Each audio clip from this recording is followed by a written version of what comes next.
That's right. I am the Pumpkin King.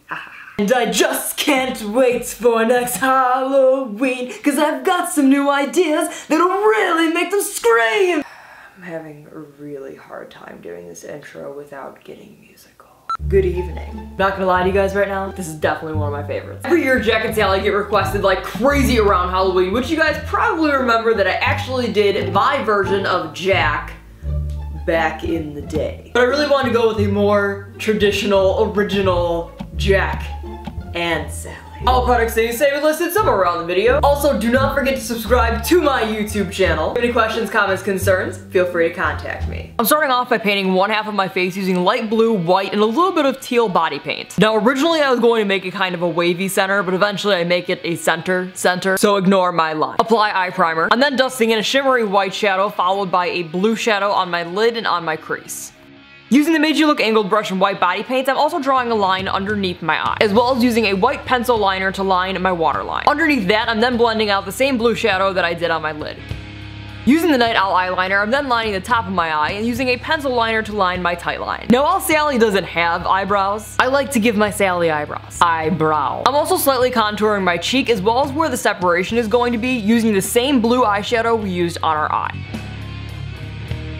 I'm then filling in my lips using a dark red body paint, which really you could use lipstick. I like body paints. On the Jack side, use the MadeULook foundation brush and white body paint to fill in that half of your face white. I'm then once again using the NightOwl eyeliner just to sketch out where my eyeball is going to be going, and filling that in with black body paint. Using a pencil liner, go ahead and line your eyes.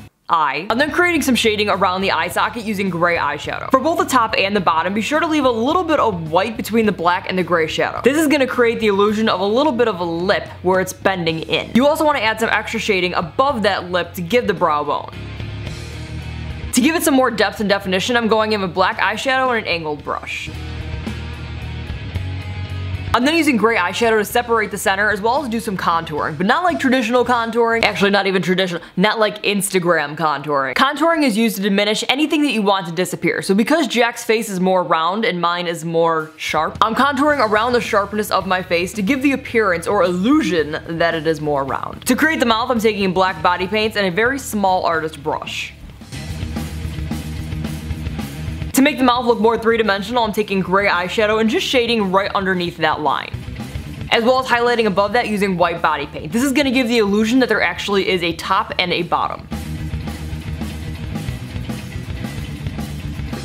Stitches. Stitches are always my favorite thing to do. I don't know why, I love doing stitches. I'm using a small artist brush and white body paint, and then I think to myself, wouldn't it be cool if Jack had his own color stitches? This is probably one of those things that no one would have noticed unless I pointed it out. I'm then going up from the bottom to give Jack some black stitches and meeting together with gray stitches. On the white stitches, I'm using gray eyeshadow and just going from each corner to meet in the middle. This is gonna make them look more round and more like they're actually going into your skin. For the black stitches, I'm going on each side and coming in with white. I'm then taking black body paint and dotting next to each stitch where it's actually going into my skin. I'm then dragging that dot out just a smidgen to give it even more of that 3D effect. I actually discovered doing this for stitches in 2013, I think, and I have been using this technique for stitches since then. Going back to Sally's side, we're going to be adding her stitches as well. And I'm going in with an angled brush and that same blue shadow that we used on our eyelid and just sketching out the lines of where they're going to be going, as well as shading underneath the line by Sally's mouth. Using the same technique, I'm adding Sally's stitches. This is applying all stitches with white body paint, then shading with gray, adding the black dots, and pulling it through.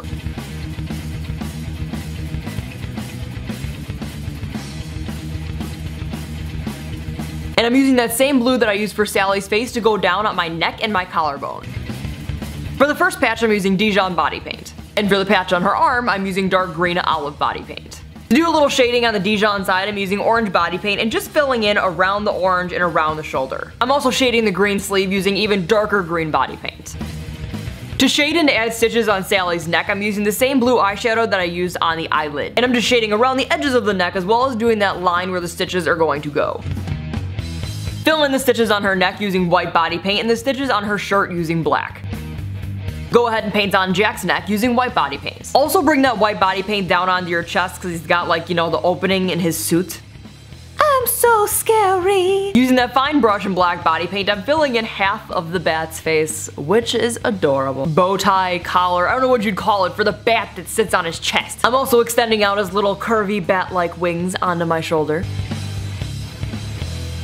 And this, ladies and gentlemen, is the point where you realize this will take you forever. So I decided to go a lot more abstract with the lines themselves. Trying to pinstripe body paint would take you literally hours. I'm first filling in all of the white stripes on the collar going horizontally, and then filling in all of the white stripes going vertically. I'm then going back in and filling all the horizontal stripes black and all the vertical stripes black in between. To create some shading underneath the bat as well as on the shoulder, I'm then just dragging out that black body paint while it's still wet. Shade underneath the bat and Jack's neck using a light gray eyeshadow. Of course, go ahead and fill in the stitches the same way that we did on the face, and I also did fade them down to the black on the chest.